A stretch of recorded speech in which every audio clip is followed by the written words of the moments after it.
ஆத்மா வணக்கம் ஐயா. இந்த பிறரோடு பழகும் கலை வகுப்பு வந்து ரொம்ப சிறப்பாக இருந்துச்சுங்கய்யா. அதை நீங்கள் துல்லியமாக வடிவமைச்சு ஒரு என்ன சொல்கிறது, கல்லை வந்து செதுக்கி சிலையாக்குற மாதிரி அதில் ஒரு விஷயத்தையும் நுணுக்கமாக நீங்கள் ஆராய்ஞ்சிருக்கீங்க. நீங்கள் அதில் தொடாத டாப்பிக்கே கிடையாது. ஒரு டாப்பிக்கும் அகங்காரம்னா என்ன, அதுக்கப்புறம் வந்து ஆணவம்னா என்ன, அன்புனா என்ன, பாசம்னா என்ன, மதிப்புனா என்ன, மரியாதைனா என்ன, குணம், பண்பு, அதுக்கப்புறம் நியாயம், தர்மம், கர்மம்னா என்ன, அந்த மாதிரி ஒரு விஷயத்தையும் அதுக்கப்புறம் ரொம்ப எனக்கு அந்த ஆப்டாக புரிஞ்ச அந்த ஒரு இது வந்து என்னென்னா, அந்த சினிமா பாடம் மூலமாக ஒரு விஷயத்தையும் எங்களுக்கு புரிய வைக்கிறீங்க. அப்போல்லாம் வந்து பசங்களுக்கு வந்து இந்த மனப்பாட செயல் ஞாபகம் இருக்கணும்னா அதை சினிமா டியூனில் கொடுத்தா அவங்களுக்கு மனப்பாடமாக மறக்க மாட்டாங்கங்கிற மாதிரி பண்ணுவாங்க. அந்த மாதிரி நீங்கள் இந்த சினிமா பாடம் மூலமாக வந்து சொன்னது எனக்கு அந்த ரொம்ப சிறப்பாக இதானது வந்து இந்த கட்டளை, உத்தரவு, தீர்ப்பு அந்த பாகுபலி படம் மூலமாக விளக்குனது வந்து ரொம்ப, நான் இது வரைக்கும் இதெல்லாம் ஒரே அர்த்தமுள்ள வார்த்தைகள் தான் நினச்சிட்டு இருந்தேன். ஆனால் ஒன்றுத்துக்கும் எவ்வளோ பெரிய அர்த்தம் இருக்குங்கிறது புரிஞ்சிச்சு. அதுக்கப்புறம் வந்து தீர்வுனா என்ன அப்படின்னு சிவகார்த்திகேயன் படம் மூலமாக போட்டு காமிச்சிங்க. அதுக்கப்புறம் இந்த சைக்காலஜி படி ஒரு மனுஷங்களும் எப்படி இருப்பாங்க, அவங்களோட கேரக்டர்ஸ் எப்படி இருக்கும், அவங்கக்கிட்ட நம்ம எந்த மாதிரி அணுகுமுறையில் அணுகுனா நம்ம காரியத்தை சாதிக்க முடியும், காரியம் தான் பெருசு, வீரியம் பெருசு இல்லை அப்படிங்கிறத வந்து சொல்லி கொடுத்தீங்க. அதுக்கும் வந்து ஒரு உதாரண படம் போட்டு பாகுபலி மூலமாக வந்து நாசர் வந்து காரியத்தில் குறியாக இருந்து அதை சாதித்தார்.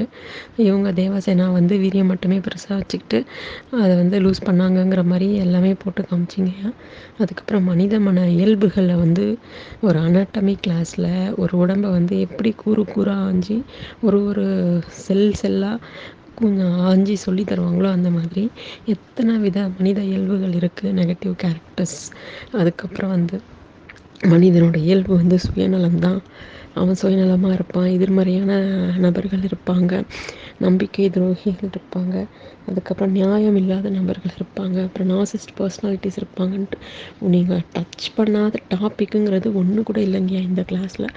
அதுக்காக வந்து இந்த மாதிரி ஒரு கிளாஸை வந்து டிசைன் பண்ணி சிலபஸ் பேஸ்டாக போட்டு கொடுத்து எங்களுக்கு வந்து புரிய வச்சதுக்கு ரொம்ப நன்றிங்க. சிரம் தாழ்த்து கொடான கொடிகள் நன்றிகளை நான் தெரிவிச்சுக்கிறேங்க. அதுக்கப்புறம் வந்து குண இயல்புனா என்ன, ஃபஸ்ட்டு அதை வந்து குணம்னா என்னன்னு டைரெக்டாக போகாமல் ஃபஸ்ட்டு எண்ணம்னா என்ன, மனம்னா என்ன, அதுக்கப்புறம் குணம்னா என்ன, பண்புனா என்ன, அந்த மாதிரி ஒரு மரம், அடர்ந்த மரங்கள் இருக்கிறது தான் தோப்பு. அந்த வெறும் மரம் தான் எண்ணம், அந்த எண்ணங்களின் தொகுப்பு தான் வந்து மனம்.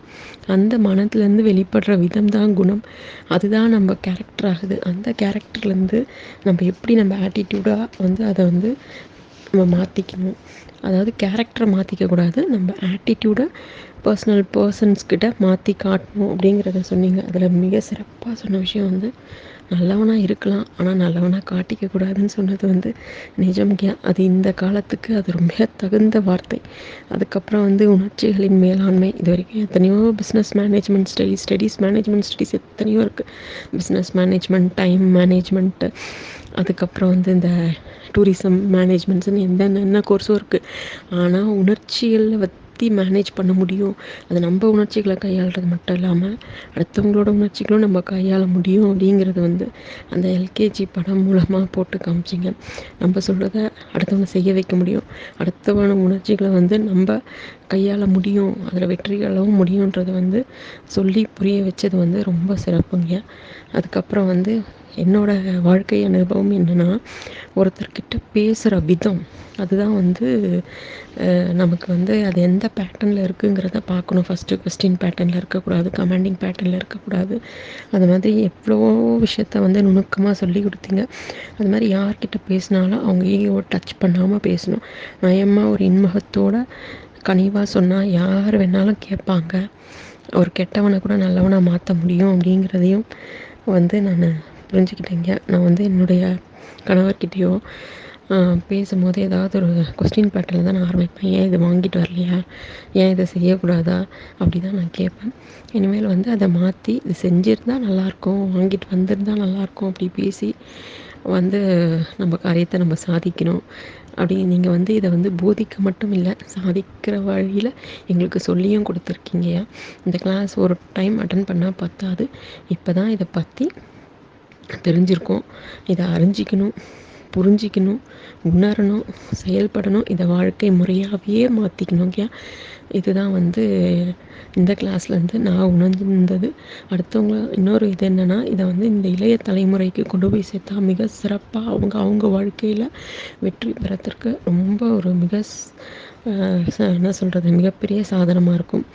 இந்த கிளாஸை வந்து எங்களுக்கு கொடுத்து எங்களை வந்து மெருகூட்டினதுக்கு கோடான கோடி நன்றிகள் ஐயா. வாழ்க வளமுடன், வாழ்க நிறைவுடன்.